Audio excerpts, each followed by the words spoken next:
C'est par hasard que cet habitué des lieux a appris la nouvelle. Alors en allant me promener le matin, j'ai découvert une pancarte ici avec l'installation d'une antenne relais. Le panneau du chantier a depuis disparu. Dans cette forêt communale du Piémont-Cévenol, qui accueille un parc d'acrobranches en sommeil, les premières traces des travaux sont déjà visibles. C'est ici que l'armoire électrique va être installée pour l'antenne relais. Ici, les barrières ont été renversées. Pour les amoureux de la forêt, l'antenne va gâcher le paysage.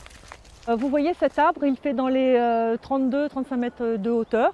Donc il y aura une antenne qui sera installée qui fera dans les 42 mètres de haut.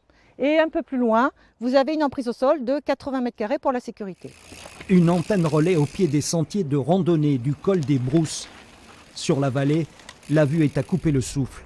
Une seule antenne de téléphonie se dessine à l'horizon.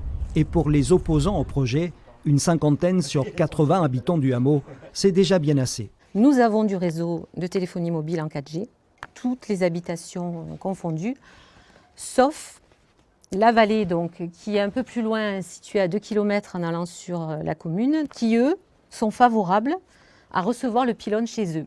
Il y a déjà des antennes existantes et il y a aussi déjà des connexions qui sont faites par le téléphone avec la fibre qui s'installe et qui a été installée partout sur la commune.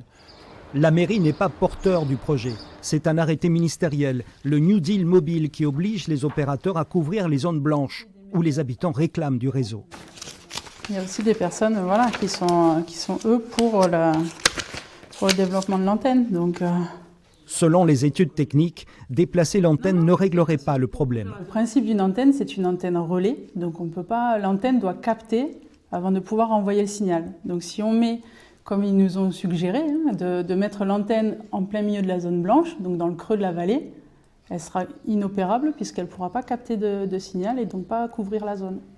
L'antenne va porter les 4 opérateurs de téléphonie mobile.